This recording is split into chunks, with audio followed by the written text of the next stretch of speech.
I have managed to flood my basement 2 times. Let's learn from my mistakes. I flooded my basement so that you don't have to. Well, the first time, my oh my, we updated our kitchen and we added a new faucet. So we changed the faucet, and then we also added a very cool feature where you can push down and clear out or clean out your cups. We installed this using a splitter device that came with the item that we bought off of Amazon. It worked well. We checked and made sure, hey, it's working, nothing's leaking, everything's good. Okay, I am asleep and I wake up that night. I wake up and thinking I'm hearing something. Like, what is that? It almost sounds like rushing water. So I'm like, it's probably nothing, but let me just go and check. So I get out of bed. I keep walking closer to where I hear the noise.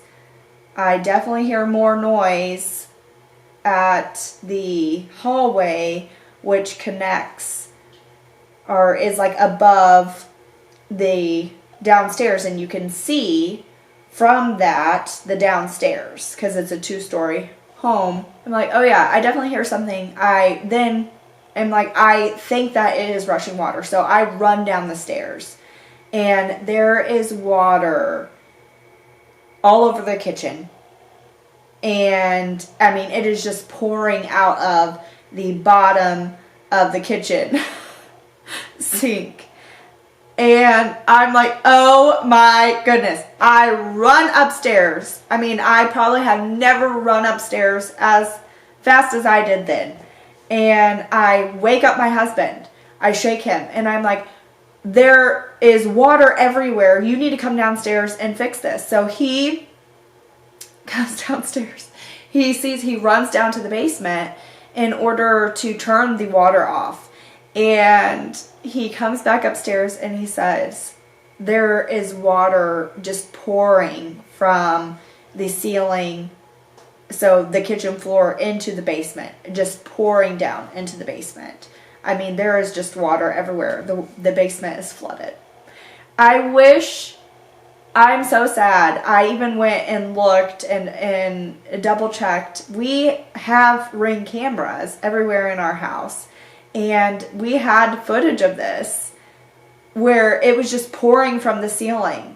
And my husband and his in his underwear just like freaking out after he turned off the water. And that then equaled 4 hours of cleanup of this water.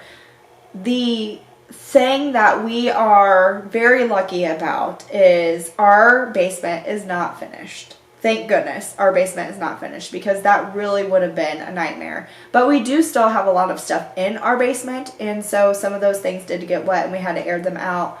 Oh my gosh, just what a nightmare. What did we learn from that situation? We learned you need to have a water sensor after you put something together, because what ended up happening is it split. The splitter that he put, and it was basically a Y that connected the hot water to the washer, the dishwasher, to the dishwasher, and then to this device that you can push down to do I'll show you over on the side what it looks like. That came with the product and it split. And so water just gushed everywhere. And I'm so thankful. I mean, something I feel like was watching out for me and woke me up to say, hey, something's going on. And I'm just a light sleeper in general, so that's helpful. We replaced it. We actually got a part from Lowe's that, was heavy duty. We replaced it. We've not had any trouble since. But we now have a Govee water sensor underneath that area. And we have it in other areas of our home. And this actually helped us when we had the same or a similar situation happen. Again, we have learned that we are going to do all of the renovations that we need up in the main parts of our house first before we decide to renovate our basement. That way, if we continue to flood it, then it's fine because it's not fully finished, right? But this is where the Govee water sensor, and this is not sponsored. We just have Govee lights that we have throughout our home. Our home is very much a smart home because my husband loves technology. And so we know that product already. We enjoy that product and we already have things set up for it. And so that is why we have that specific water sensor. But we have it in different areas of the basement. When we upgraded certain aspects of our child's bathroom, one of the things that we did was we changed out all of the silver, old, ugly, early 2000s faucets, and we put in new ones that were black. And we did this for the bathtub as well. We put in a new shower system and we put in a new shower faucet or not a shower faucet, but a tub faucet. Well, we put this in, we thought all was well, and I was running the shower. I was actually going to give our dog a bath in the kids' bathroom. And so I was running the shower and my husband starts screaming like, turn the water off, turn the water off.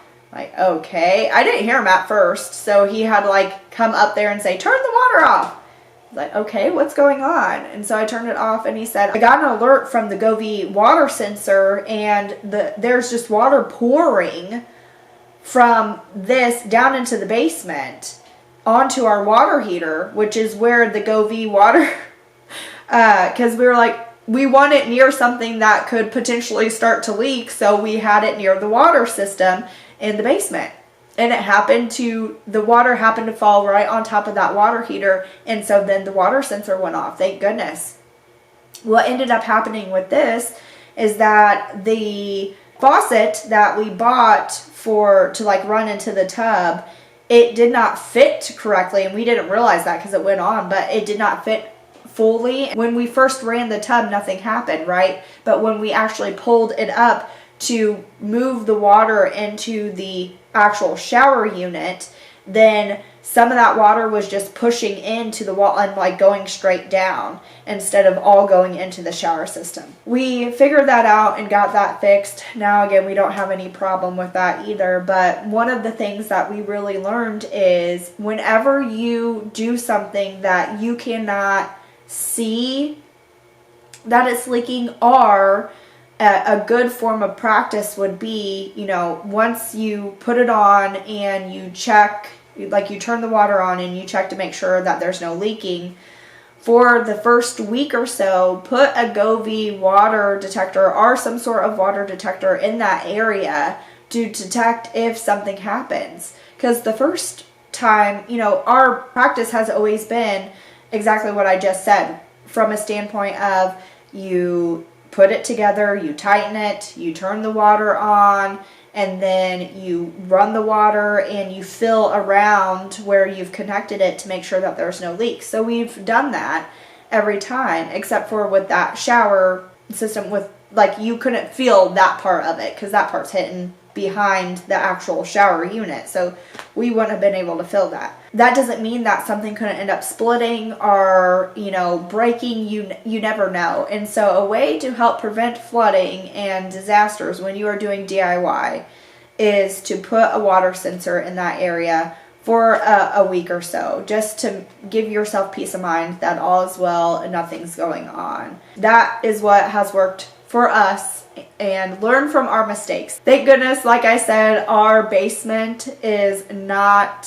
finished, and that has really helped us because we have now managed our basement, since we have been here, has managed to flood 3 times now. The first time it occurred before we moved in and bought the house, and if you want to hear more about that story, you can go to this video here that I have linked above. But I hope that this helps you guys not have that happen. I'm Rachel, this is Lux on the Low, and I hope that you have a wonderful, luxurious day, but keep it on the low. Bye guys.